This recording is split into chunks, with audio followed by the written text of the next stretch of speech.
Gil here at the Sailing Vessel Dream Chaser, and in last week's episode we showed how we repaired and filled some of the rot around the leaking ports. We also showed how we installed new spreader lights, LED spreader lights on the mast itself while it was down in the yard. At the very end of the video I also mentioned about trimming the fiberglass around the actual ports, and I realized I didn't show the footage. So in this week's episode I'm going to show you what that looks like as well. And with this diagram you can kind of see how the layers of this particular boat are set up. From the inside going out on the coach house, we actually have a layer of solid teak wood. We have a piece of core, a 3/4 inch plywood core. Then there's about a 1/2 inch piece of plywood core which was primarily rotted. I think I showed that in the last week's video. Then there is an outer edge of hardwood teak. That was the outer walls of the actual coach house, and we have skinned over that with fiberglass. So if you think about what that's done, it's given us a fairly thick deck to work with. But because we added the fiberglass, we added some overall thickness to where the windows were. So it meant we now had to trim out the ports even with the base of the larger opening. And in this particular inset, you can see the greenish section is actually the glass, and you can see how the depth now is a little bit thicker with the fiberglass added to it. It means we're going to have to put a little thin layer of epoxy on the inside, which I'm painting in, and then we'll use a thicker sealant as we put the ports back in place.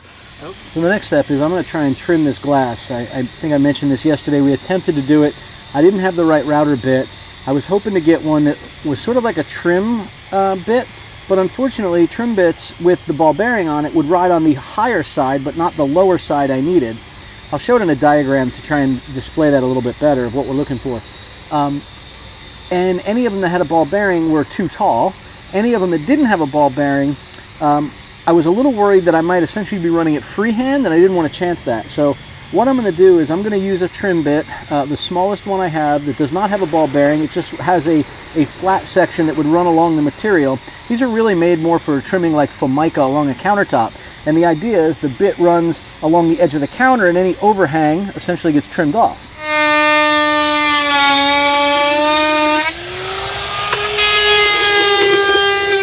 That actually went a little bit better than I thought it was gonna, so I'm gonna go ahead and do this again. The lip is pretty thick. This trim bit is really for trimming very, very thin pieces, so I'm gonna kind of run over it. You'll see me go back and forth a few times. That's just getting it cut a little lower. Once it's lower and the riding portion of the bit is down on the inner lip, then I'm getting a nice smooth finish. But it is working, and it's working well, so let's go at it.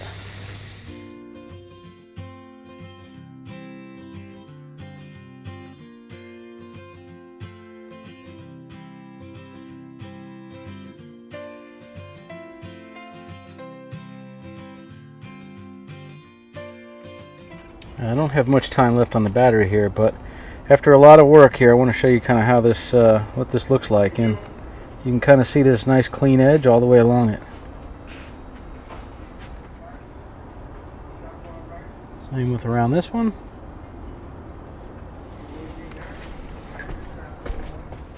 And we'll take a look where this fiberglass was. Take a look where we poured epoxy down inside of here. You can see it's looking pretty good. I'll have to come back and just add a little more and finish and smooth that out. But what I have now is essentially a solid epoxy coach house wall. Same with over here. You can see it's pretty flush over here.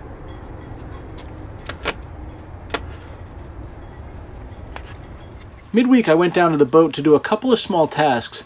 Where you saw me route the edge around the ports, I wanted to go ahead and paint epoxy in on that wooden section. My thought there is, if for some reason these ports do leak in the future, they're certainly susceptible to it. I want to make sure that any water that does get in there doesn't go down and soak into the wood. So everywhere that I routed and cleaned those edges, I went ahead and painted 2 layers of epoxy in there. The other thing I did was I needed to do a little inventory of the deck fills. Several of them broke when I was removing them from the deck, and I needed to just sort of do an inventory of which ones did I need, water, waste, or diesel. So you'll see a little bit of footage there of where the different deck fills are, and I used the camera just so I would know which ones to go buy. On the starboard side, we have a forward one that has one in it and another one that still has a plug, so we need to put one here as well. This forward fill that we're looking at right here is actually for the starboard diesel tank, and that one already has a fill up top on it. The one just after it right here does not have a fill on it. As a matter of fact, you can see underneath that hose right there is a wooden bung. I just put that in the deck to keep water from coming down through it. But this is a fill for the starboard water tank. So one of the deck fills that I need to go get is one that's going to be labeled as water. All right, we've got port side. From the forwardmost deck fill, we have waste, we have diesel. All right, as we move to the port side, when we start all the way forward, the very forward one is actually the waste pump out, and that one does have a deck fill mounted, and it's correct. The one right behind it is for the generator or day tank or forward diesel tank. That one also has a deck fill connected to it. We have a plug that's not done, and we have one that I plugged. I want to make sure I know what deck fills I need up there, and I honestly don't remember the order of them, which is in the front and which is in the back, diesel or water. So I'm going to go ahead and remove this panel. I've removed all the screws from here. I've not actually disconnected my electricity because I have my main shore power switch here. I'm going to be very cautious as I do this. But again, all I'm looking to do here is give myself a little bit of room to see in here and just lay this panel down far enough to see what I need here. So here's the looks like I got awful mess in there, but we have the back of the main chart plotter. We have some switches down below for 12 volt. This is all the networking switches and whatnot. So the AIS, main bus network, and all the parts of the communication electronics. We have the generator control box right here, and then here's the rotary switch. This has electricity in it, so obviously we're going to be very cautious. And then behind that, below it I should say, when it's stood up, is a small 12 volt panel for navigation lights. You can also see here on the far left, right behind that pipe, is the Sea Talk Marine Network hub, and then we have the SR100 for Ray Marine control box. So let's take a look here. We have our rear fill is actually the diesel tank, so interestingly enough, it's the opposite direction.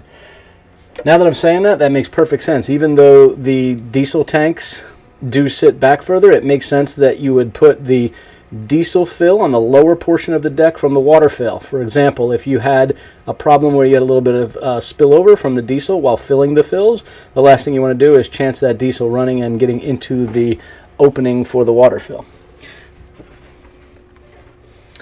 And very carefully I'm going to look upward here with this camera for the other deck fill, and there it is right there, and that one is for the water. Let me find that. Now it's getting dark, but I went ahead and trimmed the windows again. Let me see if I can get it close out here to get this thing to adjust. There, you can see it's got a nice clean lip in there now. And now that I did that, I did come back and just took some epoxy and painted it on there. So essentially I have created a plastic coated barrier between the opening where we'll seal the window up and the core. For the starboard rear, starboard aft port, same thing with,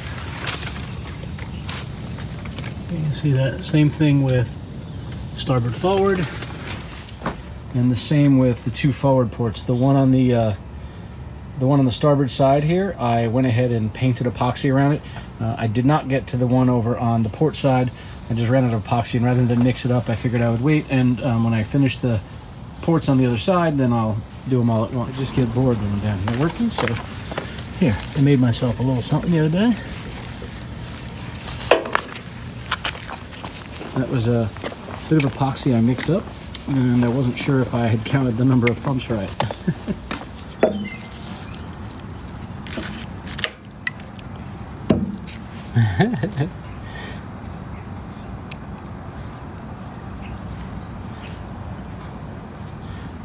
I may need a knife to see how it works to get this stuff off of there. Maybe I should have put something in it to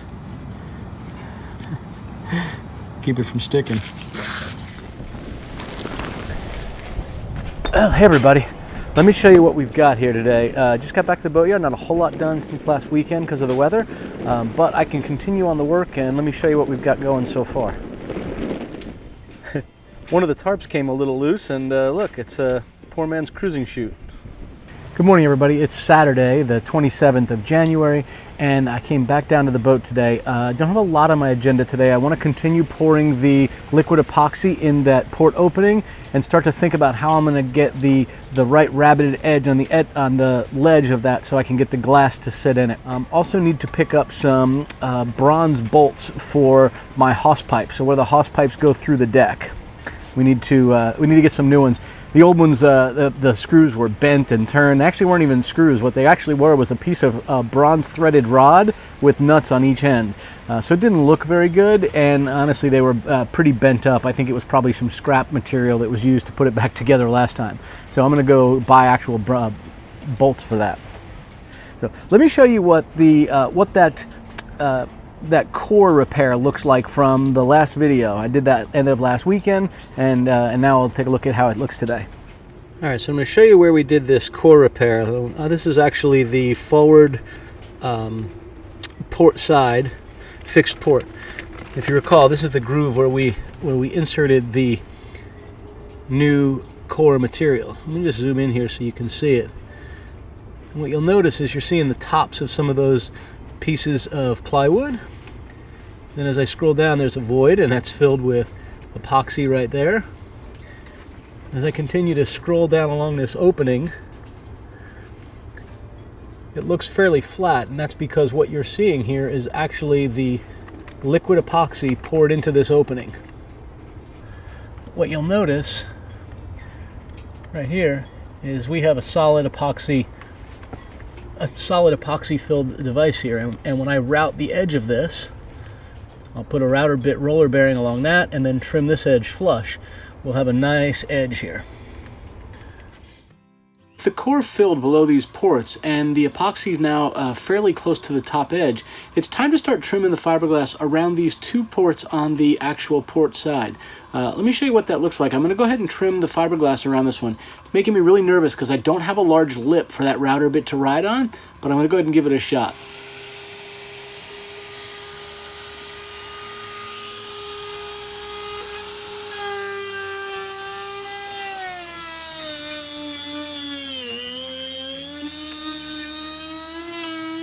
I was fairly pleased with how well the router actually worked around this port, especially given that there was some rot in there, so I didn't have a good solid surface for the router bit to ride along. This was good progress today. It allowed me to trim the rough edges into it. I still have to finish doing a little bit more epoxy work on it. But that wasn't the only thing we worked on today. There's a lot more still to come. All right, last week when I was out here at the boat, I went ahead and did a small repair. I had added a little bit of extra epoxy, so I did a small repair right here where there was a crack along the tow rail. Now let's go ahead and pop these off and take a look.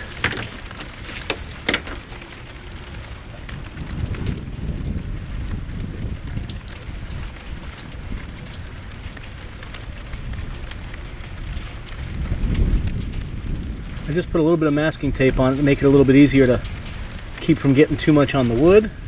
Reduces the sanding a little bit later.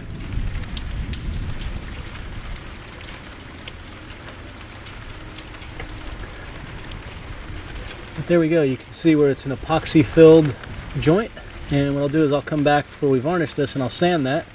That should look a lot better, but that's good and solid now. This little piece had splintered off and was a little bit loose. So, there we go. The other thing I need to do is I need to pick up some newer bronze bolts. The old ones had that threaded rod with the nuts on it, so I'm just walking into the shop to get the old ones, and I'll take those over to West Marine and Ace Hardware to see if they happen to have them. I only need a few, so hopefully I can get them just today. We'll see. So let me show you the actual issue that we're having with these bolts I was mentioning. We have two different thicknesses of hawse pipe depending on where these actually go through the boat. And you can see here, as we took all these off, they're just put inside of some tape here so they don't get lost. But you can see really all this is a piece of bronze threaded rod with a nut on each end. And what that means is it leaves this sort of rough edge exposed, and it catches material or lines or anything else, and it doesn't have a nice finished look to it. So we're going to go ahead and see if we can get a couple of bolts to replace that. Now the only thing I want to make sure of is that they will sit inside of this opening just a little bit. There's a slight recess right here. Yeah, so the funny thing is that doesn't even fit down inside of that recess, so I'll see if I can get a bolt that's just or a screw head that's a little bit smaller and will fit right in that. And same with the other side. It's also a bit of a V shape, so we'll see what I can do to get something that'll work for these. Off we head to West Marine, and if they don't have it, I'll try the Ace Hardware. Ace Hardware is amazing, especially if you go to an Ace Hardware, a True Value that's near a place that has a lot of marine activity.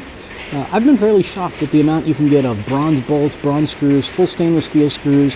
You know, it's a little pricey, but unless you're doing a complete refit and you're buying, you know, a dozen here, a dozen there, it's just a lot more convenient to go walk in there, match it up to what you want, rather than trying to order online and hope you get the right ones, which I've made the mistake before and not gotten the right ones. So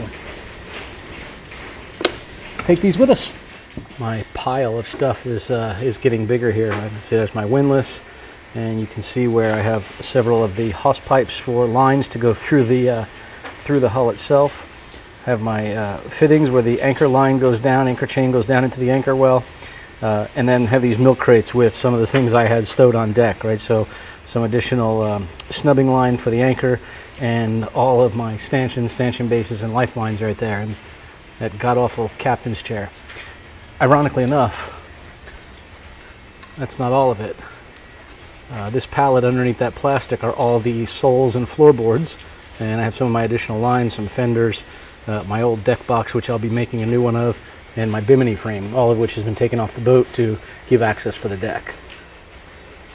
We're considering replacing these stanchions and lifelines with an actual solid rail handrail and making them longer. So we measured these. We think we're going to add about 6 inches of height, and rather than, if you can see the way they are mounted today.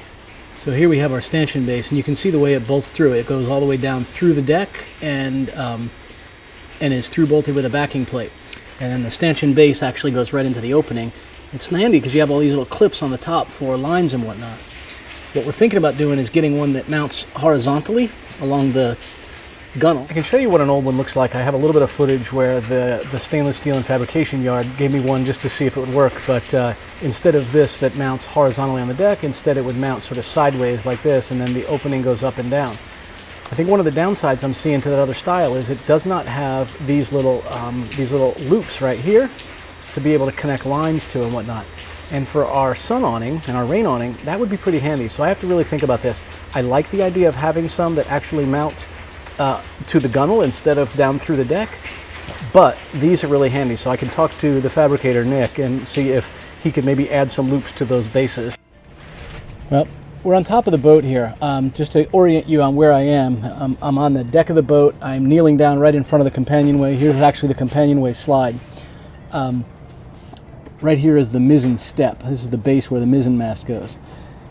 I'd noticed over time this sounded like it might be hollow right here. So what I did was I'm just doing a little bit of a knock test. We can just kind of listen here. That's a solid sound. Listen to the pitch difference. You hear the thud right here? Solid. Here, let me get the microphone close.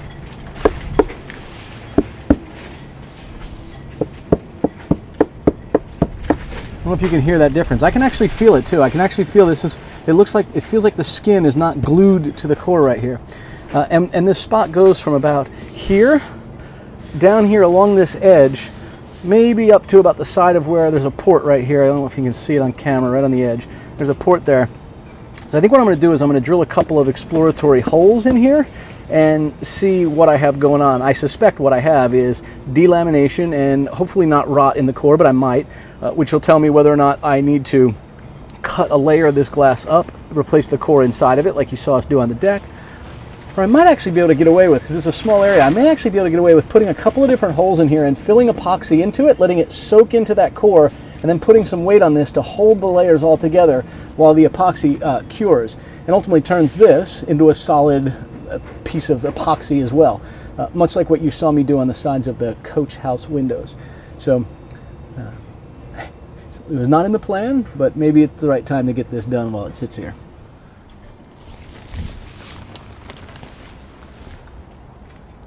Everybody, it is Sunday morning. We're back at the boat, and what we are going to do today is cut a few exploratory holes in the top of this coach house roof. I mentioned in the video yesterday, I believe I showed, where it had a few spots where it sounded delaminated, very hollow sounding. So I'm going to cut through this outer layer of fiberglass skin and see what we're dealing with there, if we have just delamination or if we have moisture intrusion. So we'll drill a few holes. I'm just going to use an 1.5 inch hole saw and only cut through this surface. So no real scientific thing here. I'm probably just going to do maybe 3 or 4 holes, and then later I may do more as I'm working the epoxy into it. But let's see what we run into first.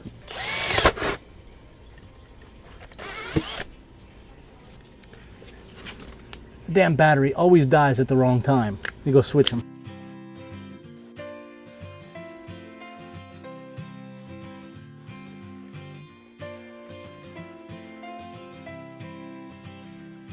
So I think this is going to be really good to show. I did my exploratory holes in here, and I am starting to think this might be a little worse than I initially thought. I thought it was just some delamination. I believe there is some rot. So what I want to do is I'm going to get the light up here in the camera, and I want to show you what it looks like in these exploratory holes, and talk a little bit about the decision I have to make. All right, so you can kind of see what we have from an exploratory hole perspective. I went ahead and drilled, so here's the companionway and the mizzen step. And so I've drilled sort of 3 forward, 3 in the center, 2 here, and then a couple back a little further just to see what we have. The thought initially was I'll drill these out, and if I pour epoxy in the higher side, it'll run to the lower side and I'll see when it's filled. However, let me show you what I've got when we look down inside of these a little bit closer. Well, here's one of those holes. And if I were to take this screwdriver, you can see that is just, I don't even need a screwdriver, I can just do this with my finger. It is dry. The good news is it's dry, so it's dry rot as opposed to wet. However,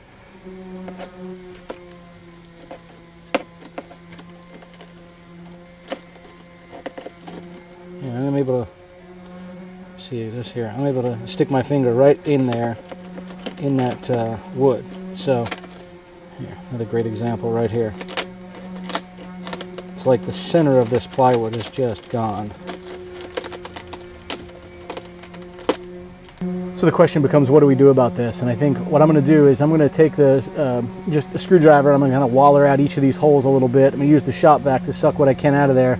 And then I'm going to go grab my circular saw, cut it, set the blade to the thickness of this glass on the top, and I'm going to trim a square hole right in the roof here, and I'm going to peel this whole piece out of there. That way I can really inspect that core a little bit more.